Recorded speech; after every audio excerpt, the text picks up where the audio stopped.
And our next, you can see, I'll just remember, our next panel, I've actually already introduced it once, but it was the wrong panel that I introduced. But this is for real. Sydney is going to come up and take us through an intersectional perspective on the gender equality movement, critical conversation.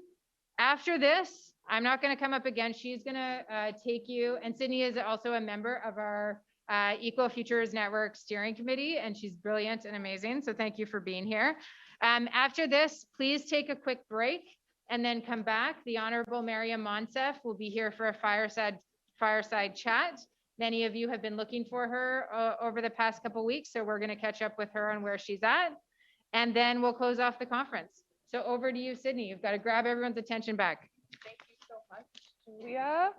Hello, everybody. Thank you for joining us for the last panel of this incredible summit. A few housekeeping items before we start.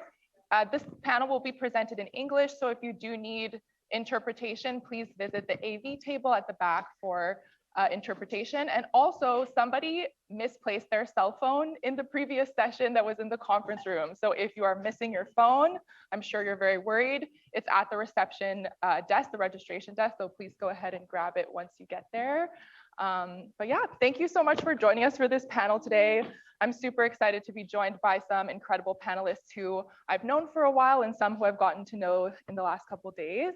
We're talking about one of my favorite topics, as those of you here who know me know, intersectionality, which is a term that was coined by Dr. Kimberly Crenshaw, a critical race theorist and Black feminist, who developed the term based on the experience of poor Black women in the US. And it's basically the idea that we have lots of different identities and we embody them 100% of the time.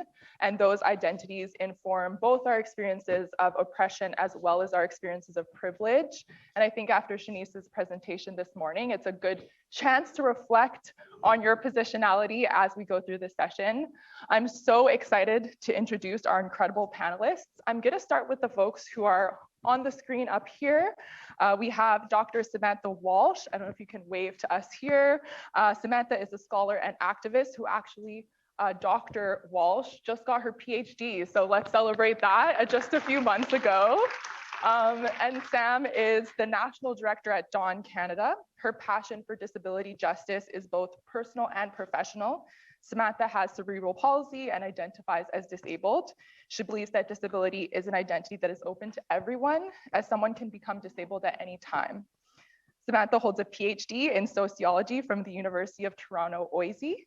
Her doctoral research is interpretive sociology with a focus on disability and social inclusion. And next to her, you'll see Tristan, who is my colleague and friend. I have the privilege of working with her every day. She works as the manager of Indigenous community engagement at Elevate. And Tristan is an Anishinaabe Dene facilitator, advocate, consultant, and entrepreneur from Shawaniga First Nations Ojibwa territory.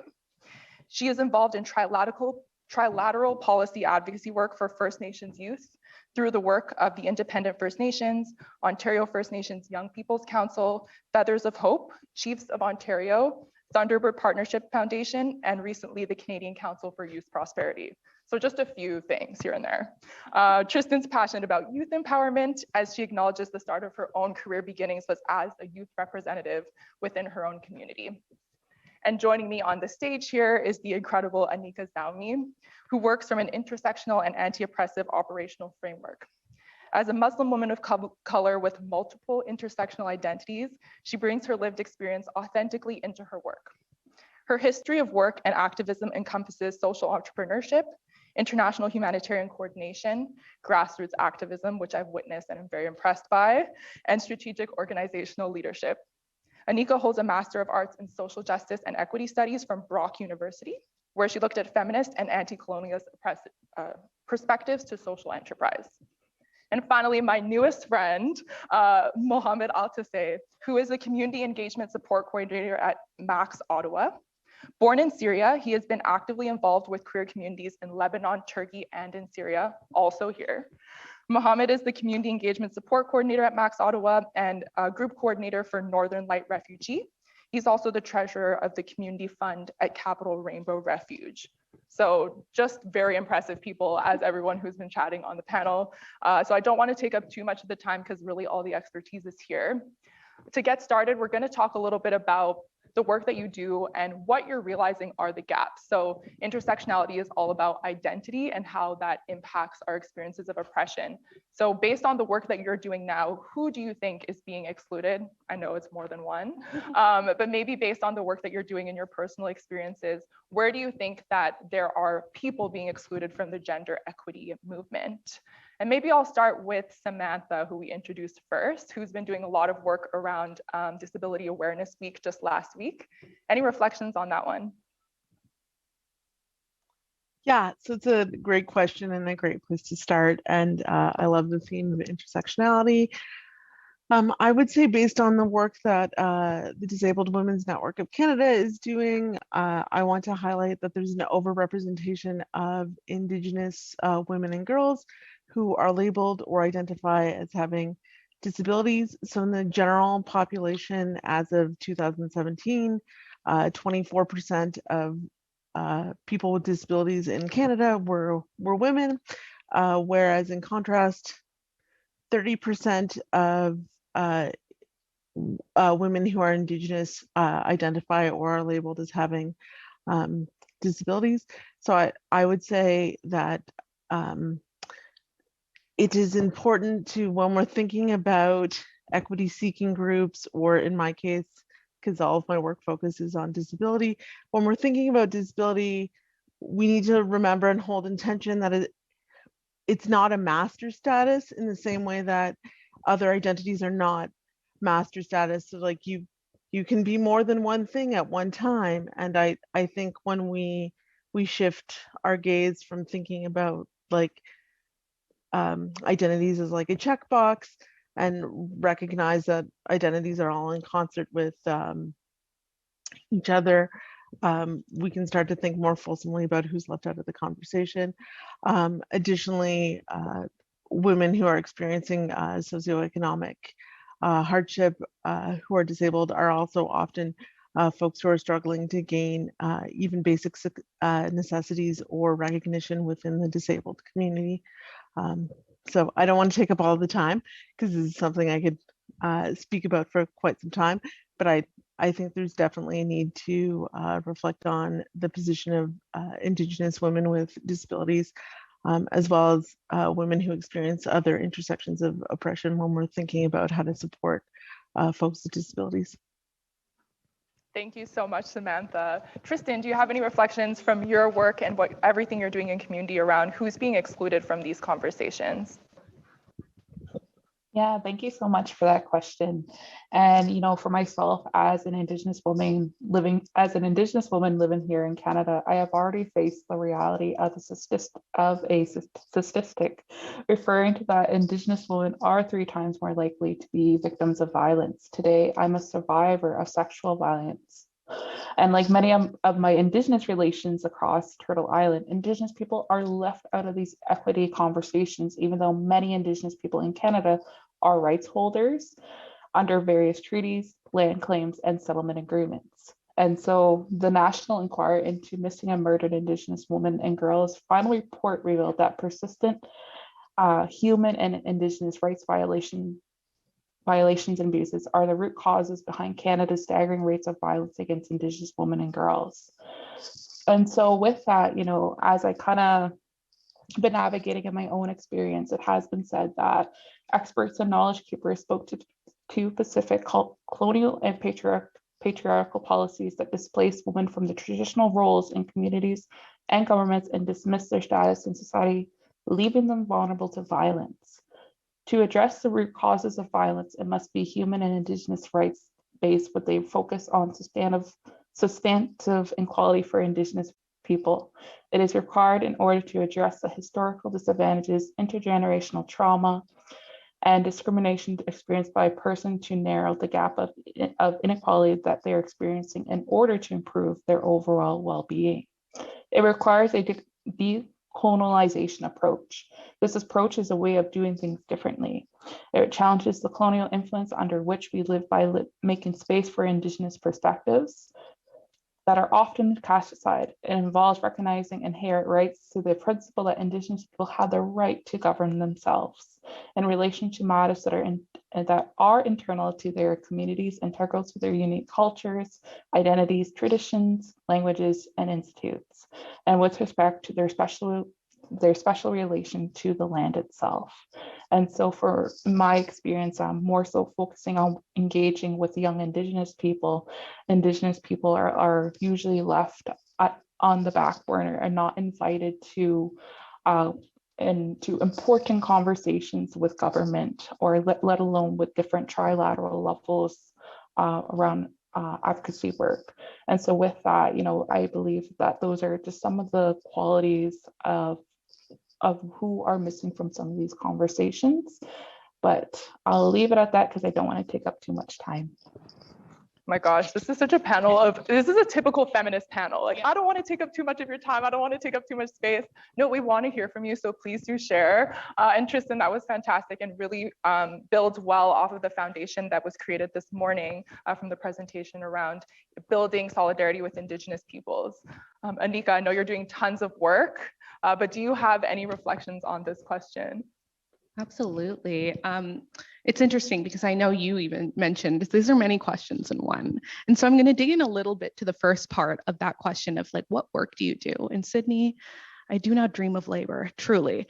I don't want, like, I can sit here and talk about the work that I do and, the titles I have or the degrees I hold. And like, I'm very privileged and lucky to be in a position where those are lists. But I also want to acknowledge that part of the reason that I do the work I do is because of the identities I hold, because of who I am and the way that I see the world and the way that the world sees me.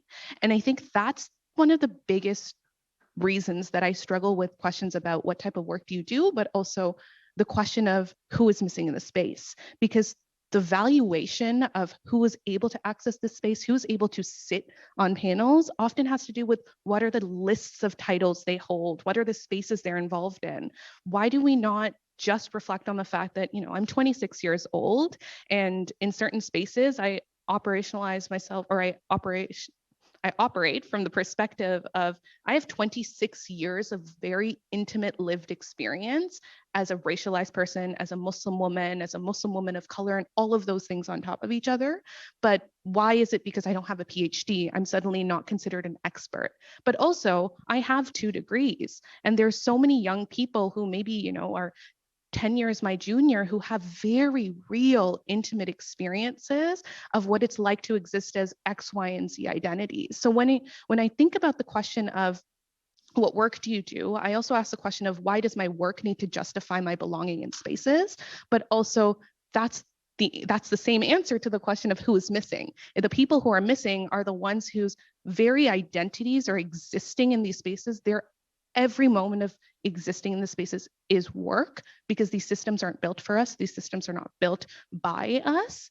And, I truly stand on the shoulders of giants. And there's a saying that I reflect on often that is some Indigenous communities across Turtle Island use it. I know the Palestinian resistance uses it, that existence is resistance. Existence itself is work. Existence itself is qualitative and valuable work.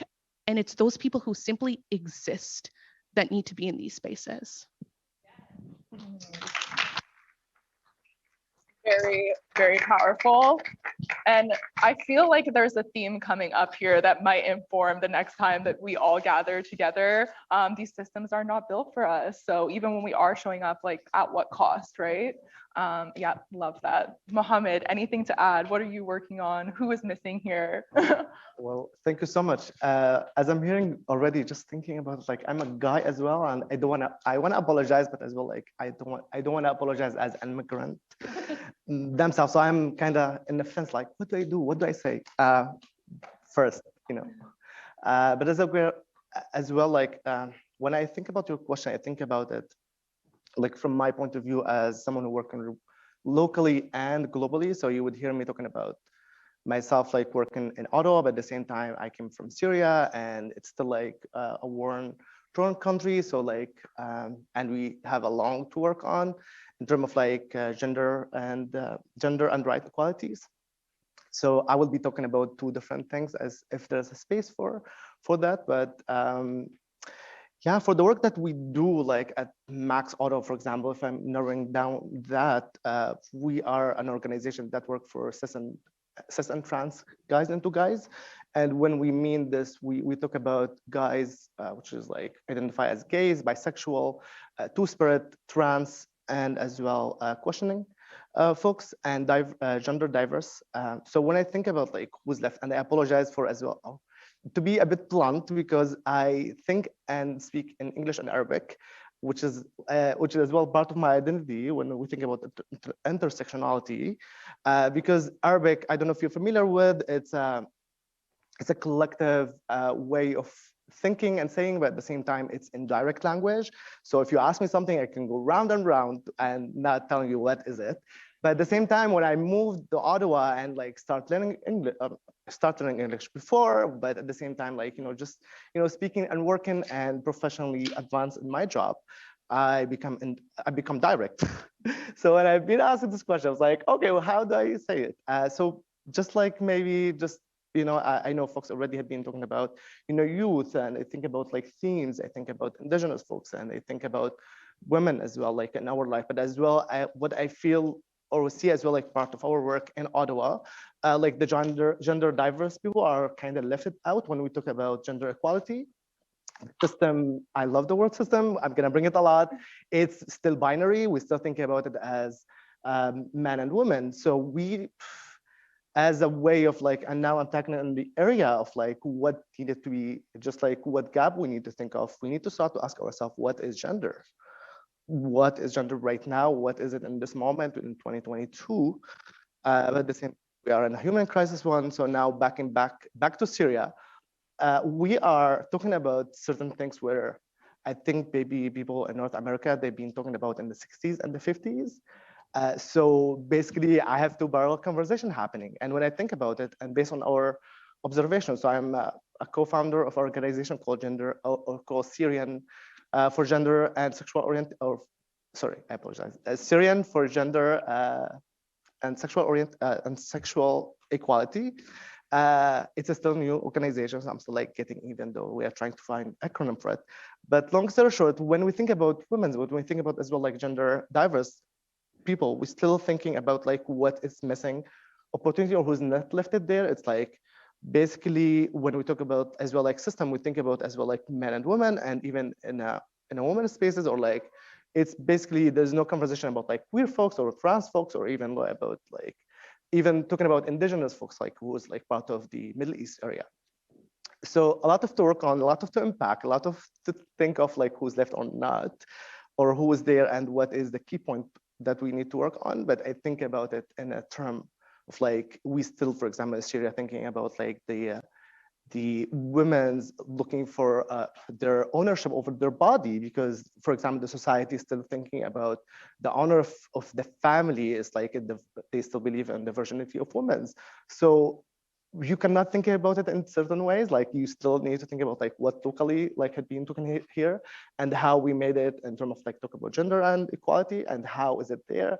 So I'm going to be talking about both perspective, and I hope you are not kind of getting, but I feel like both conversation needed to happen, because I think I just said it in the other session where we're talking about international development and conflict, and like just trying to bring this conversation going on. Yeah, that's kind of my take on so far. I do have another notes. When I think about Ottawa as well, I think about kind of opportunity or thing to work on. I think about accessibility, for example, like as immigrant myself, I fluently speak English and Arabic, but for example, I lean on my sister and think about her experience, and like the system in a way, like community services it's not, there's no enough community services, and with each government is just cutting down more and more services. That's for, so thinking about that, and for someone who works in an organization for the last 5 years, like I worked with the YMCA and Max, the sustainability of like funding is still like that anxious, is still going on, and I think people still see it. Like from my end as someone who worked behind the scene, but someone as well as a community service user, I see this anxiety. It's like it's bringing on. So thinking about sustainability in terms of services, just I'm gonna go on and on, but I will stop here. Definitely we'll go further in term later. But thank you. Amazing. I think a few different things have come up. So a lot around the intersection of Indigenous identities with age or disability. There was a lot around, I think this is a big one and something that as a conference really we haven't talked too much about is the and gender diverse, right? We always have this, you know, women and trans folks, women and gender diverse folks, women and non-binary folks, but that's not necessarily the same. There's not the same issues. There's a lot of harm as well that's caused within women's movements against trans folks, against non-binary communities and gender diverse folks. So I think that was really interesting to pick up on, and something that as a movement in Canada, definitely something that hasn't been done very well. So it kind of leads into the next question around the work that all of you are actually doing at the moment. So we talked about who isn't there, but in terms of the groups that you are working with, can you share any successes or ways that you've been able to bring your community to the center of decision making or influence change around gender equity and the groups that you're supporting? So maybe this time I'll start with Anika. Can you repeat the question one more time? So based on the communities that you're working with, do you have any examples of successes of really influencing change or including folks who had traditionally been excluded from decision making? This is a great question. I have thoughts and I don't know how cohesive these thoughts are, so I'm just going to say them and hope they string together. One thing that I always say is, what is a successful way to get folks at the table? Compensate them, pay your youth, pay your folks. Like, you can find money in your budget. I work on the budget side. You can find money in your budget. And if you don't, then I think that is very telling of where your priorities are, right? You can't just say, we want these folks in the space and then not actually do the real work of alleviating those barriers to make sure that they're in the space, right? So that's one big thing. But I also think it's very interesting when people talk about impacts and like what's success, especially as somebody who works on a, love you Global Affairs Canada, but on a Global Affairs Canada funded project. And I think it was Vaishnavi yesterday talked about how onerous these processes are and how inaccessible to some extent that these reports are, but also how divorced they are from reality, right? Like, we somehow have to distill like very real, qualitative, transformative, moving moments, people's lives, people's trauma into numbers, statistics. How many females, how many men, how many, non-binary folks, what are their age groups? Like, that's not real life. And I'm like, I understand. How do we, like, the big question is, how do we move away from these systems? And the answer is, we move away from a colonial capitalist system, but that's a different conversation. But it's like, how do we, when we're talking about success, when we're talking about impact, how do we also value and recognize those moving moments? Because the most powerful moments that I've seen in my work, in the spaces that I've been honored enough to access and witness, are those where you have communities who maybe don't even speak each other's languages, because of translation services and interpretation, finally see that regardless of our context, regardless of where in the world we are, the systems that we experience that are systemically disenfranchising us are the same. And that is powerful. But how do you take that and write it into one sentence in a narrative report? You don't, right? And that's when, what is the impact? What is the power? Is like, it's not what's validated by the systems we live in. It's the actual human interactions that, are the core of what makes up a society and a successful society. I'll take it over to the folks who are joining us online. Tristan, do you have anything to share about any success stories or ways that you've managed to include your community in these decision-making spaces? Yeah, just thank you for that question there. And, just to bounce on to what a lot of other people have mentioned, for myself, so I'm working in a completely new sector. I'm working in the tech and innovation. And so with that, what I've kind of come to the conclusion with, there's not a lot of Indigenous representation within this sector.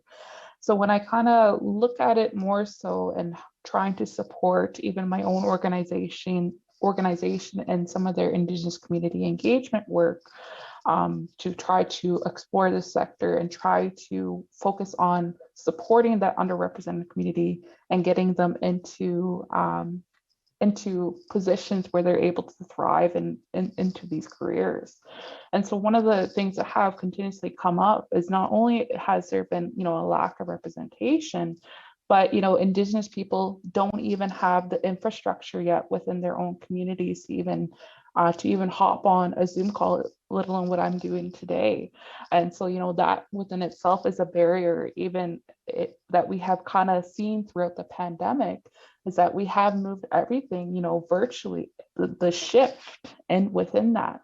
But even in my own community of Shawanaga First Nation, we don't have access to fiber optics. So we don't have that line available within our community. So let alone, we can only imagine what remote and isolated and rural communities have access to even think about what the possibilities are within the different career paths within tech and innovation. And so within that as well, some of my experiences, it has been more or less of a cultural approach of understanding that if we want to be working with the Indigenous community, especially around the tech innovation, we need to understand that there's those ongoing social issues of even having access to clean drinking water. So whereas we're more having a stronger focus on the social issues of even the conversation of missing and murdered Indigenous women. And so we're not really having such a strong of a focus of, the tech and innovation sector. But as I begin to navigate this pathway, it's really important to myself that, as we have seen with the rest of Canada, and especially within the last year, of this huge movement within reconciliation work. And so when I talk about that, a lot of non-Indigenous and the Canadian government are looking at this pathway towards reconciliation. And so we need to remind ourselves as we do navigate this pathway of reconciliation is that we can't be too humble with the process, because there needs to be the learnings within there, but also the unlearnings that do come with that process. And so as we kind of navigate within my position within the tech and innovation sector, with my organization, we are looking on creating this pathway of reconciliation and opening up that conversation of what does that meaningful engagement work look like with Indigenous community. And so with that, it's really important for myself that the way that I envision a lot of this work to go is that cultural approach. So understanding that when we are looking to engage with the Indigenous community, it's like a birch bark framework approach. So understanding that we're not able to create and build our birch bark canoe by tomorrow morning and have it ready for sunrise, that we need to understand that we need to have periods of self-reflection on this journey that we're about to go with this community. So within that, at certain times of the year, that's when we're allowed to gather that material to be working with community. But there's going to be moments of time when we have to go back and have those periods of that reflection. And so with that, I'll just leave it at that. And thank you for that question. Thank you so much, Tristan. I think that's something that we reflected on earlier today, as well as, doing things on the community's timeline, right? Whichever community that you're working with, not trying to force it into this box of, this decision maker is only available for 15 minutes at this time. It's like, no, we're doing other things. Like, we got other priorities. So kind of bridging that gap is a really important part of inclusion and making sure that people can show up as their full selves in these spaces, for sure. Samantha, do you have anything to share from successes that you found or tactics that really work for bringing your community into these decision-making spaces? Yes, I do. And first, I just want to say how much I've appreciated everyone else's thoughts on the panel. I feel really grateful to be in this room and listening to these ideas. So yeah, lots of the things that I want to talk about have already come up. I tried to find the party reaction, thumbs up reaction on Zoom, all about compensating the folks that you are getting first person lived experience information from, recognizing that and I can speak from my own experience in my own group, folks with disabilities are often expected to provide that sort of labor and knowledge for free, or it's perceived as being something that is of their own entertainment. So I'm all about paying people what they're worth. I also really appreciated the commentary on the idea that we don't necessarily fit into reports, and the success cannot necessarily be gramified or commodified in a way that is reflective within a neoliberal structure. So props everywhere. But one of the things that I think our organization has been really successful at, and for some context, because I didn't bring this up in the last time I spoke, so Dawn is a civil society organization that has 4 pillars: so research, policy, education, and advocacy. One of our greatest successes is that we've been able to center the experiences of women and girls and non-binary individuals with disabilities, as well as deaf women, in our work. So traditionally, organizations that have been interacting with the issue of disability have been doing work for people with disabilities, or traditionally to cure people with disabilities. Dawn thinks about disability as a social identity, and problematizes disability from the perspective of a social model. So not necessarily thinking about how can we change or fix people, but rather how can we create a society that expects and imagines diversity in body, mind, and experience. So we've done lots of revolutionary research that has centered the experience of people with disabilities.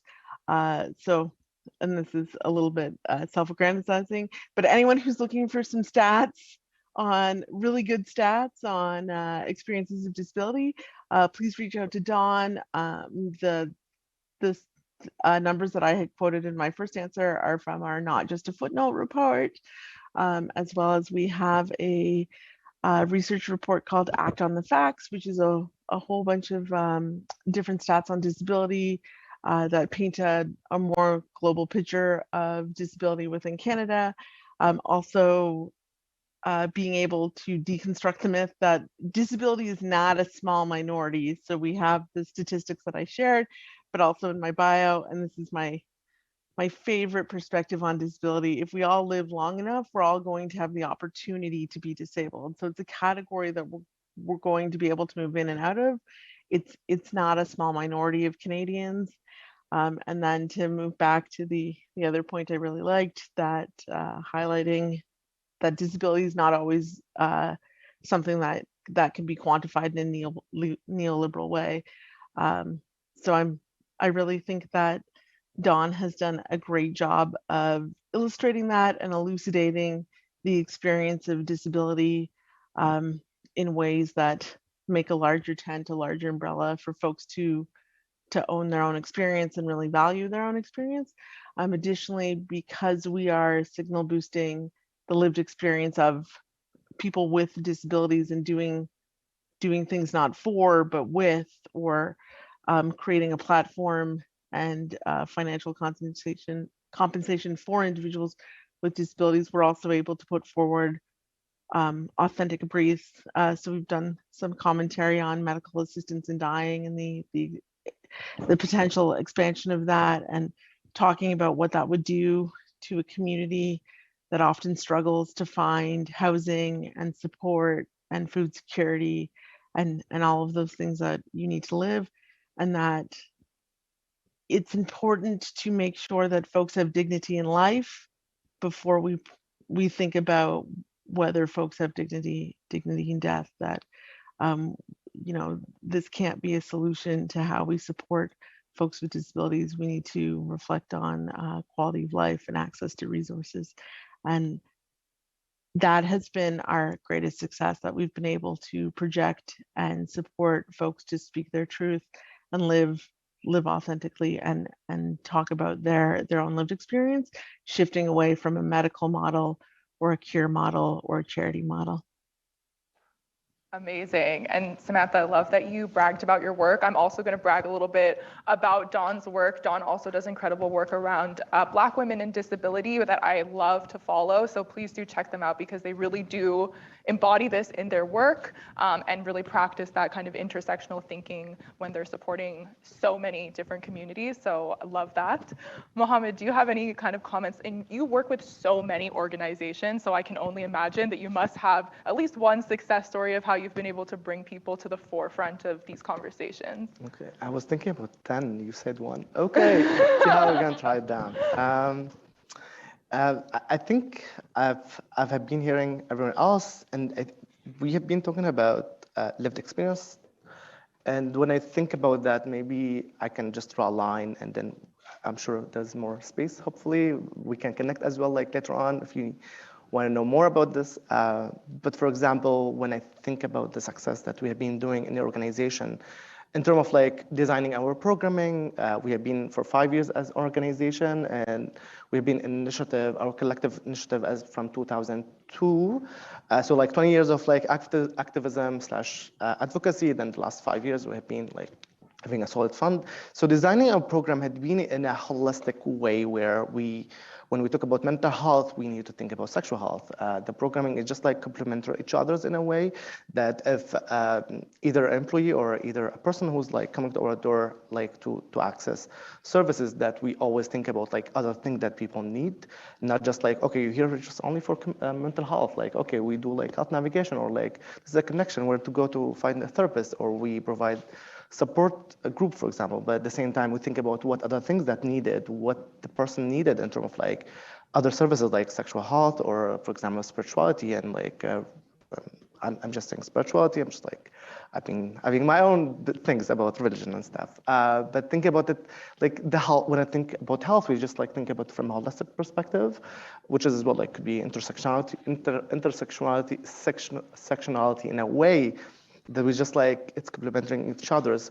But thinking about it from our end, where like myself as lived experience worked in this domain that I don't have academic credential as a social worker. I am just like, it's happened that I was activist in Syria, like I needed to actively, like just like involve in the war. Then I came up like just through my journey. So working for 5 years, I just like, I felt for the last 3 years, there was professionalism and the lived experiences in a way. And I think some of us had been already mentioned that, but like going beyond that was like how you can support lived experience to feel confident, but to feel trusted that they are doing the job without harming themselves. So like by creating the spaces and creating the tools, for example. So our job, like, and I've been growing with the organization for the last 3 years, like beside designing this programming, but for myself, like having a professional development in a way that it's just like solidifying my skills in a way. So when we bring another as well, when we are validating and bringing lived experiences, we just making sure that they are supported along the way, not just like,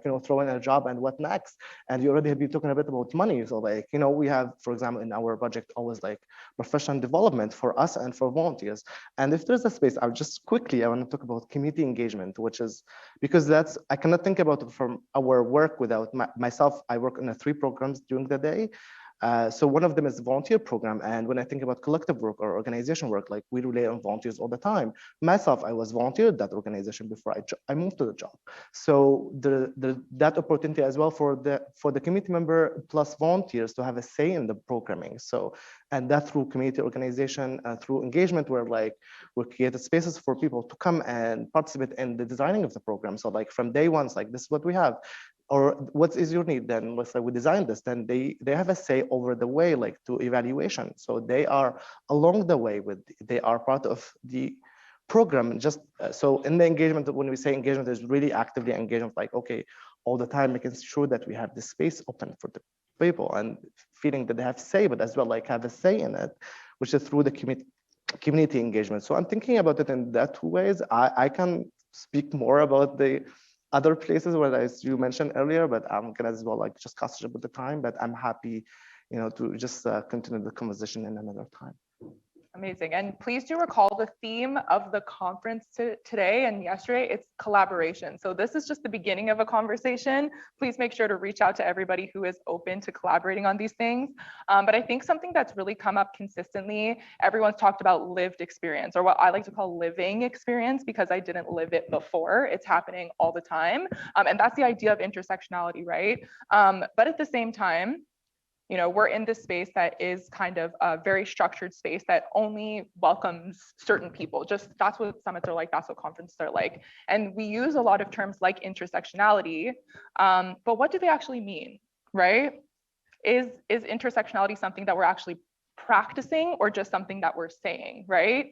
So I think this is kind of a personal question, and I think something that probably all of you have grappled with. But when we say the term intersectionality, what does it actually mean to you? And how are you practicing it or not practicing it? So maybe I'll start with Samantha this time. Great. Yeah, so that's a big question, and intersectionality is important. And I kind of touched on this at the top of the panel when I talked about recognizing that folks aren't one equity-seeking identity. Everyone exists in concert with multiple identities all the time. When I think about intersectionality, and if there was like one sound bite I was going to create about intersectionality, is again, it's reflecting back on the idea that like you're not either or, you're not your gender and then disability, or like sometimes your race or your culture, and then like we're not turning them off and on like light switches. And I think it's great that there's a rich discussion about intersectionality within academia, or at least in sociology. And like there seems to be more of a collective consciousness regarding intersectionality. Where I see there needs to be change and some internalization is when we think about policy. So I still see, and I'm going to use gender-based violence as an example. Many gender-based violence policies or resources for women or individuals trying to escape intimate partner violence do not reflect or imagine someone who is disabled leaving that relationship, or someone who's disabled having to quickly vacate their home. And I hope this example makes sense. What I want to remind folks of, and what I try to hold in tension when I do my own work, is when we're thinking about policy and we're thinking about supports, we're not imagining a standard person navigating that space or navigating that resource. We're thinking about someone who may have a plethora of identities, who may have a number of different experiences coming into play. Additionally, I think about my own lived experience and how, and I believe another panelist brought this up, like I've always had the lived experience of being disabled. I've always had insider knowledge of being disabled. I've been really fascinated by how many people have started to understand the comments that I'm making and the insights that I have as differently or more different or more valid now that I have doctor as my epithet, which is super fascinating to me. So the two comments I would like to leave you with to summarize are the importance of valuing someone's intersectional experience and their lived experience, or living experience. I like that term. And the importance to really internalize and action intersectionality when we're thinking about policy and when we're thinking about functional service navigation. Incredible, incredible. And I see Anika wanting to respond to this, so I'm going to pass it to you. Please do share. So funny. There are truly three certainties in life: death, change, and Anika having opinions on things. Yes, I have lots of thoughts on this, and I think my biggest reflection on the term intersectionality is that I'm really frustrated to see it's become a buzzword, and that it as a definition has become commercialized. And I think this has become, you know, the conversation when I'm sure many of you, if not all of you, have attended at least one anti-oppression training, and then they say, you know, people have more than one identity. And it's like, but that's not how Dr. Kimberly Crenshaw envisioned it. The term intersectionality was coined to recognize that, yes, we have different identities, but goes further than that. It says because of our different identities, there is a unique experience of each of those individual identities. And so one example I say is you have a white woman and a Black woman. Both of them experience the identity of being a woman, but the way that femininity is experienced fundamentally changes because of the addition of race as an additional lens. So you have white women who are archetyped as innocence, pure, and this is actually a concept or a stereotype that's used to reinforce racism. You know, how can we let these migrants into our country? They're going to, you know, soil our pure white women. Whereas when you have Black women, because of the Blackness, their definition of femininity becomes the angry Black woman.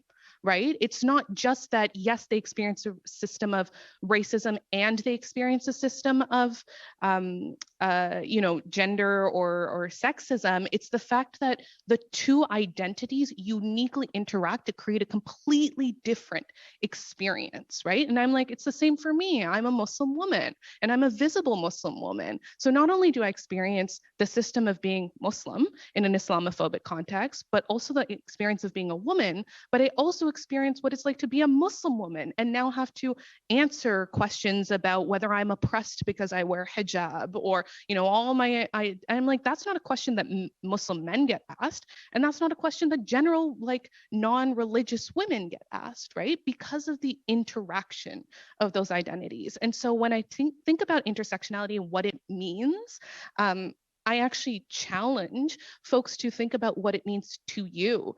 Is it actually the way that it's been presented, or is simplified, it's commercialized, it's commodified because it can be sold as we have more than one identity, there's multiple systems? Or are you actually thinking about what that means in practice and what that means in experience? So I'll just leave you folks with that. Amazing, amazing. Thanks, folks. Yeah. And I also want to bring it back to something that you said that I mentioned at the beginning, as well as obviously Dr. Crenshaw, who coined this term. And I do find that as it became a buzzword, we kind of forgot those origins of really where this came from, right? It came from critical race theory. It came from the experience of Black women. And I think if people haven't read Dr. Crenshaw's work, I highly recommend that you do and bring that into the kind of core of what you're doing. And also, you know, I think it was Shanice mentioned TED Ed, but she has a TED Talk, Dr. Crenshaw, on the experience of police violence against Black women, which is incredibly relevant right now for us here, as well as kind of all over. You know, we're hearing it in the news a lot, but it actually does connect to intersectionality even before it became something that we were realizing. And I really love that you kind of bring it back to its roots in that way. And I encourage the audience as homework, I guess, to also check out the roots of where this really comes from. I'll pass it to Mohammed. You know, I see you reflecting on this and I feel like you're kind of like, maybe how am I going to use this in my own work? But what does the term mean to you when you saw it on the paper? Oh, beside what you said, like when I think about it personally, think about it as like someone can see me as a whole, not just like one thing, like for example, long hair or, you know, my tone color. I see intersectionality in a way that I want people to see me as I am, as a human. For example, I was back in Syria, I was dominant because of my religion, because of my gender, and because of the way that I present and navigate. And as well, like, because as well, I have a class, which is like, could be like, you know, like I have a bachelor degree or something, because I am a guy. But then moving forward, I mean, here I have a different identities. I have a immigrant identity, I have accent, which is as well like part of racism and stuff. I do as well, like maybe my name is Mohammed, so people start just, you know, to label me in a certain way, so they would like, the first thing that I've noticed people just like jump right away to is about like, what do they think this person is, instead of letting the person identify themselves.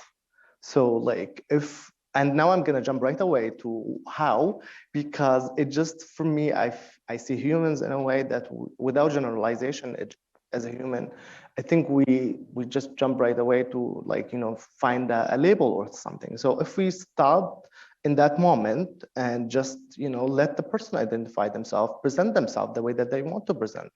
And if you have curious question, as we were asking, for example, ask them in an appropriate way. And as well, like, don't tokenize me about like, every time that you want to talk about Islam, come to me, no, or like talk about ham, or like why in Middle East, why people don't eat pork. Like, I am like, it's not available there. That's it. And I can survive without ham.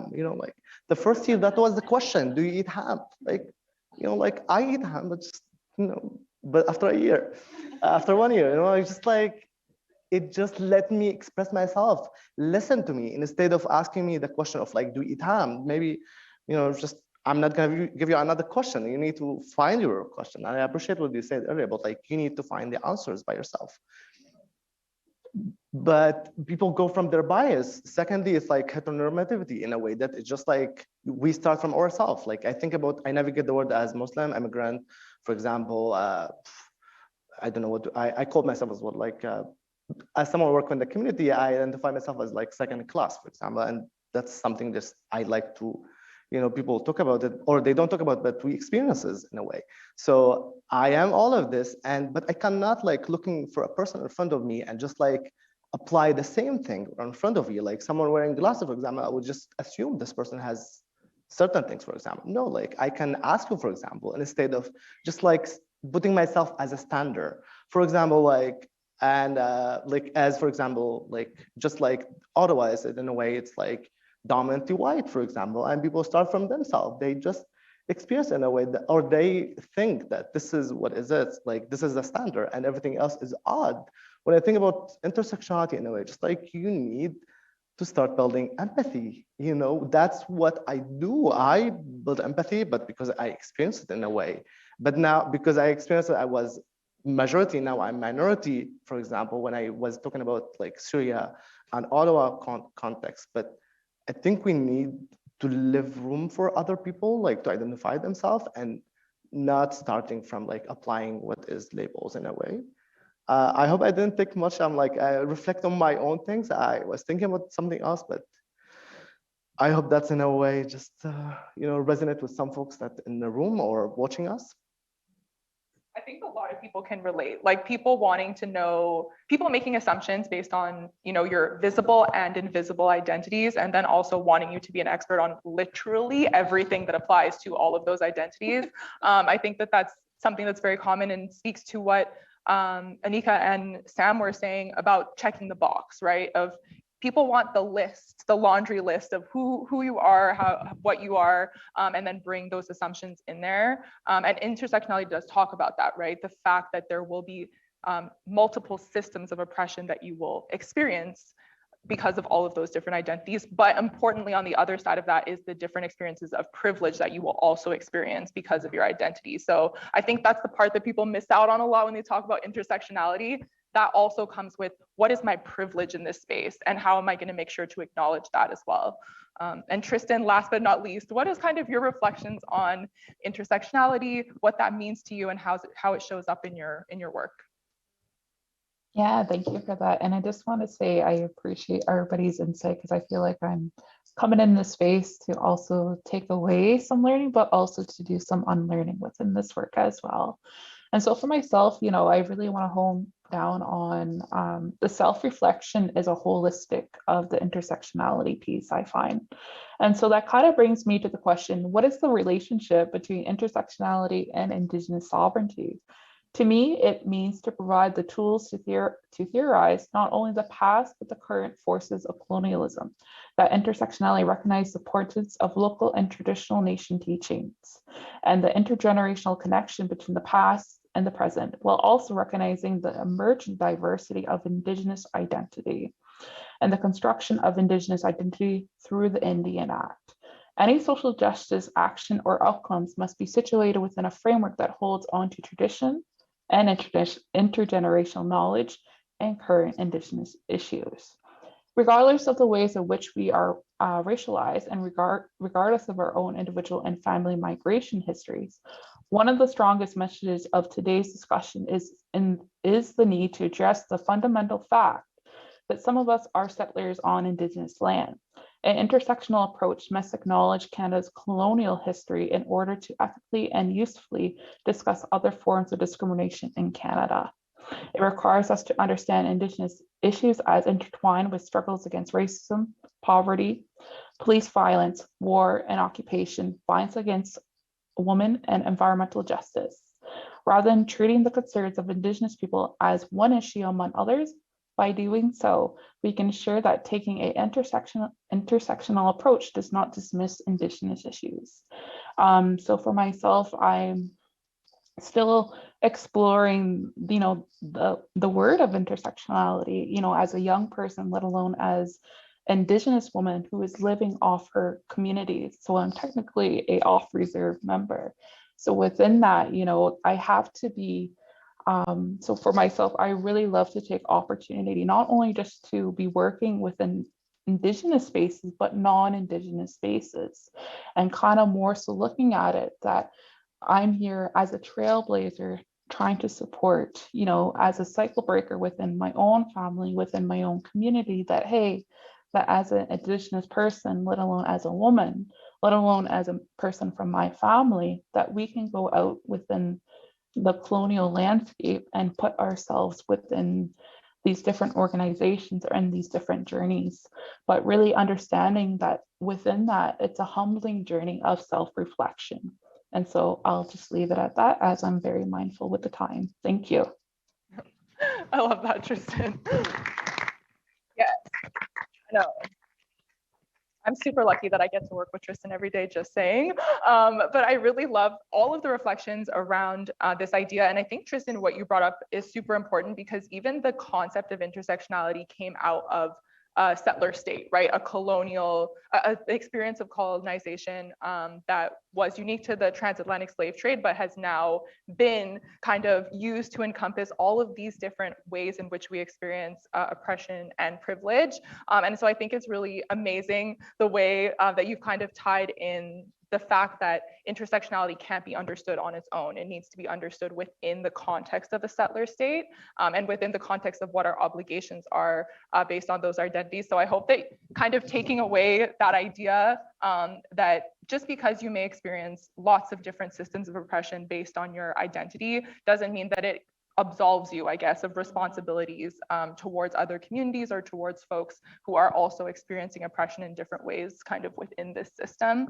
So I know we don't have too much time left, so I always like to do this at the end of panels, but we've had a really deep conversation, and the whole day it's been a lot of deep conversations. So I just want to go around one last time and ask each panelist to say, if you had to leave the group with just one sentence to take home with them, what would that one thing be? One thing to remember. I'm going to start with Samantha. That's a good but challenging question. And I was hoping not to be first. So I think if there was one take-home sentence, continue to collaborate. I think we do better when we call people in. I think creating a critical mass and recognizing that while we all have individual experiences, there's some overlap and some connection in the sorts of resources and desires we have to make a good life. So it doesn't necessarily have to be each group or each cause fighting in us, or fighting's a violent word, but like working in a silo, we can come together and collaborate and create a critical mass for change. Amazing, that was fantastic. I know it's always hard to go first. Tristan, what's your one sentence you want to leave us with?